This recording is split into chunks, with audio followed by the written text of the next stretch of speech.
Hi, this is Kerry Artak with Wicked Stocks, bringing you your daily NVIDIA report for Friday, June 28th, 2024.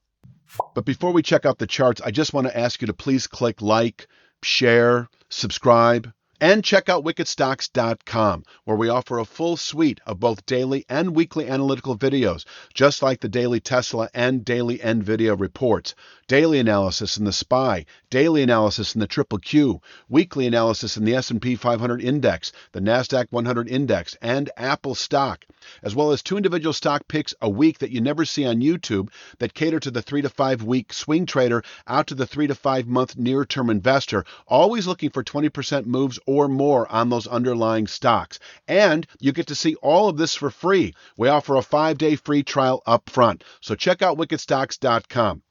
Let's take a look at the charts. I'm going to start with the weekly chart here. You're familiar with this channel top at 126.48. Closed above it 3 weeks ago, back to it last week. Last week was kind of a reversal week. New all-time high, closing negative on the week.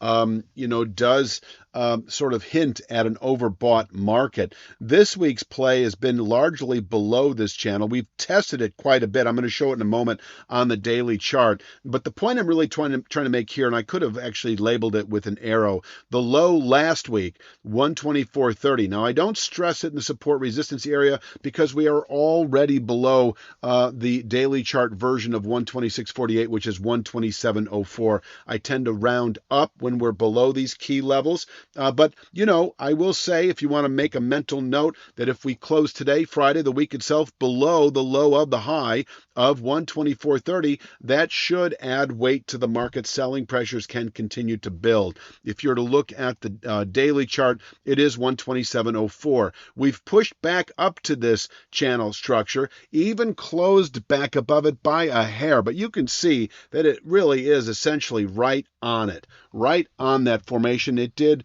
roughly contain Thursday's highs. The emphasis, the path of least resistance, I might add, remains south, not in a long-term way, but over the next few weeks. This 104.91 channel bottom continues to be a 2 to 3 week downside objective below 127.04.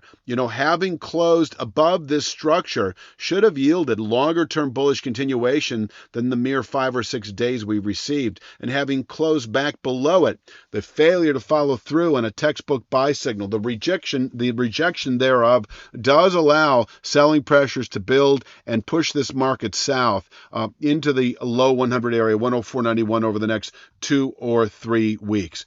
122.60 is a soft downside pivot point today. It is Wednesday's low, the low of the high for the week itself.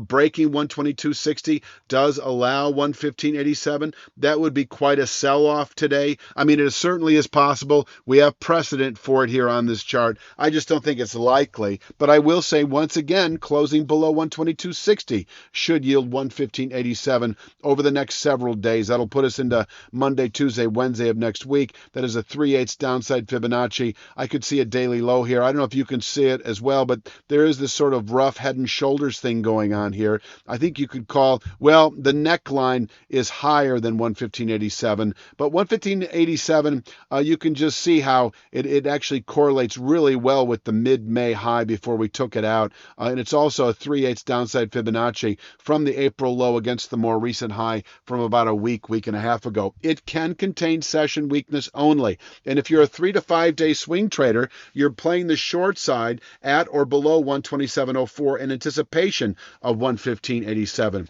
If you're a 2 to 3 week position trader, you're playing the short side at or below 127.04 in anticipation of 104.09, where profits can be taken, and you can play the long side at 104.89. As we move through the rest of July and into August, we can certainly rotate to new highs from 104.91. Of course, closing below 104.91 in the weeks ahead would represent a significant sell signal through the rest of the third quarter, but I see no need to go there yet. Let's talk upside today. Once again, I have the 127.04 channel top. That is our pivot point, not only for the day, but through next week and really into later July, because below which, once again, we're expecting that 104 and change channel bottom that I showed a moment ago. pushing or opening today above 127.04. Do I show it? I'm just looking. I thought we did. I don't see it anywhere, and I hate to drag you through this, but 129.52, nothing more than the low of the high, and that was put out actually last week. That high at A, the low of that day, 129.52. Pushing through 127.04 should yield 129.52 intraday, could yield 132.08, which is an upside 5/8 Fibonacci over the last week and a half of trade AB. And that would probably contain buying pressures for the remainder of the day. But if we do close today above 127.04, and the clearer that settlement above 127.04 is, the better. In other words, 127.10 too close, in my opinion. Certainly 129.52 or higher is better yet. And yeah, closing above 132.08 is a clear-cut buy signal as we move through next week. But I will say that just closing above 127.04 should yield just the opposite of what I have been saying, anticipating holding below 127.04, 104.09. But closing above 127.04, 147.85 as a 2 to 3 week target. There will be challenges on the way up, but right now it's 132.08 as a quick 1, 2, 3 day target above 127.04, and the 2 to 3 week objective is 147.85, which is rising pretty steadily. And if we close today above 127.04, I see no good reason to be short NVIDIA through next week if we close today above 127.04, even into later July, because under that scenario, I'm expecting 147.85 within several weeks. Until then, if you are short 127.04, you're holding out 3 to 5 day swing traders for 115.87 and 2 to 3 week position traders for 104.91. I think that pretty much rounds it out. Please click like, share, subscribe. Check out wickedstocks.com. On Thursday, we put out a stock pick on AMD. You may want to check that out. We're very close to a meaningful pivot point in that stock that has consequences, in my opinion, for the next month or two. You can see that for free by taking advantage of our 5-day free trial. You also get daily triple Q and SPY analysis and 2 stock picks a week. Check it out. I'll be back Sunday afternoon with Monday's NVIDIA report, and you have a great weekend.